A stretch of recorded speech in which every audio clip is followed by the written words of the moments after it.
साईं चरित पाठ अध्याय 31 से बालाराम मानकर नामक एक गृहस्थ बाबा के परम भक्त थे। जब उनकी पत्नी का देहांत हुआ तो वे बड़े निराश हो गए और सब घर बाहर अपने लड़के को सौंपे शिरडी में आकर बाबा के पास रहने लगे। उनकी भक्ति देख बाबा उनके जीवन की गति परिवर्तित कर देना चाहते थे, इसलिए उन्होंने उन्हें 12 रुपये देकर मच्छिंद्रगढ़ जिला सतारा में जाकर रहने को कहा। मानकर की इच्छा उनकी सौगंध छोड़कर अन्य कहीं जाने की ना थी, परंतु बाबा ने उन्हें समझाया कि तुम्हारे कल्याणार्थ ही मैं यह उत्तम उपाय तुम्हें बता रहा हूँ। इसलिए वहाँ जाकर दिन में 3 बार प्रभु का ध्यान करो।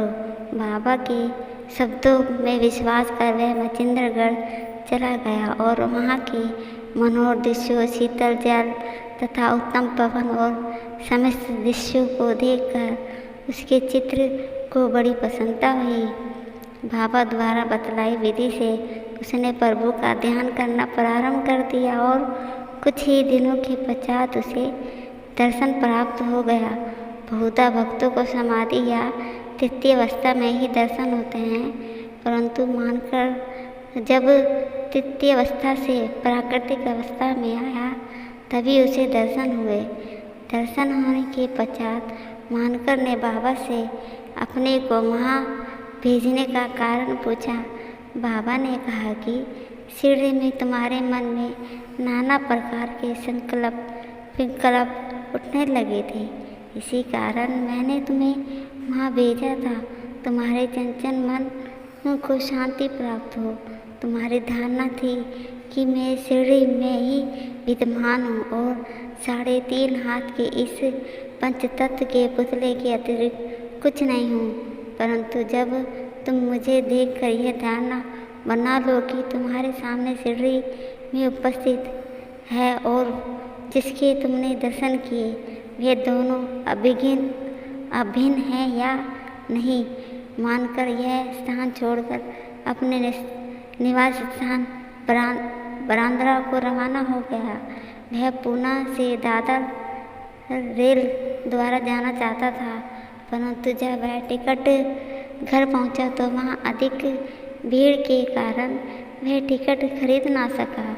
इतने में ही एक देहाती जिसके कंधे पर एक कंबल पड़ा था तथा शरीर पर केवल एक लंगोटी के अतिरिक्त कुछ नहीं था, वहाँ आया और मानकर जी से पूछने लगा कि आप कहाँ जा रहे हैं। मानकर जी ने उत्तर दिया, मैं दादर जा रहा हूँ। तब वह कहने लगा कि मेरा यह दादर का टिकट आप ले लीजिए, क्योंकि मुझे वहाँ एक अवश्य कार्य आ जाने के कारण